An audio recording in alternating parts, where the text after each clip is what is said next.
যি সময়ত ৰাজ্যত গো সুৰক্ষা আইন হাতত লৈছে চৰকাৰ কিংবা প্ৰশাসনে সেই সময়টো ধুবুৰীত অব্যাহত আছে গৰুৰ চোৰাং সৰবৰাহ। আজি আৰক্ষীৰ অভিযানত ধুবুৰীত উদ্ধাৰ হয় 7টাকৈ গৰু। লগতে আৰক্ষীয়ে গ্ৰেপ্তাৰ কৰিবলৈ সক্ষম হয় এজন গো সৰবৰাহকাৰীক। ধুবুৰীৰ ভিন্ন প্ৰান্তত অব্যাহত আছে গৰুৰ চোৰাং বেহাৰ বিৰুদ্ধে ব্যাপক অভিযান। আৰু সেই অনুসৰি আজি আদাবাৰীত আৰক্ষীৰ গৰুৰ চোৰাং বেহা বিৰোধী অভিযান চলিছিল। আৰু সেই সময়তে ছাগলচৰা অঞ্চলটোত আৰক্ষীৰ অভিযানত জব্দ হয় 7টাকৈ গৰু। ইপিনে আৰক্ষীৰ অভিযানৰ উমান পাই চোৰাংকৈ বাংলাদেশলৈ সৰবৰাহ কৰিবলৈ পৰিকল্পনা কৰা 5জন গো সৰবৰাহকাৰী পলায়ন কৰে যদিও তাৰে এজনক স্থানীয় ৰাইজে কৰায়ত্ব কৰি সমজাই দিয়া আৰক্ষীক।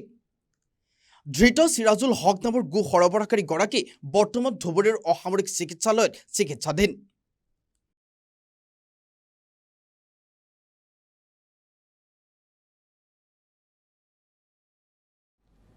গৰু ধৰা পৰিছে আৰু কিবা এটা ইনসিডেন্ট হৈছে সঠিক কথাটো কি? আপোনালোকে তো জানে আমি গৰু উদ্ধাৰ কৰিবলৈ বহুত চেষ্টা কৰোঁ আৰু গৰু মাফিয়াৰ বিৰুদ্ধে আমি লাগি আছোঁ।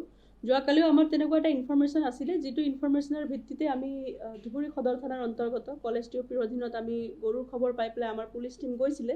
পুলিচ টিমে গৈ পেলাই 2টা আৰু 5টা টোটেল 7টা গৰু উদ্ধাৰ কৰিবলৈ সক্ষম হৈছিলে। যেতিয়া 5টা গৰু লৈ আহিছিলে, যিকেইজনে গৰু লৈ আহিছিলে তেওঁলোক তাত 5জনমান মানুহ আছিলে।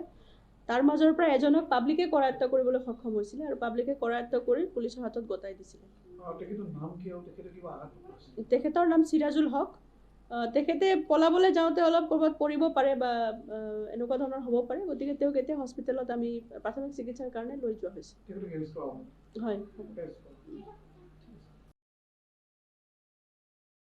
ধুবুৰীৰ পৰা বিষ্ণুৰাৰ ৰিপৰ্ট, নৰ্থ ইষ্ট ভিউ।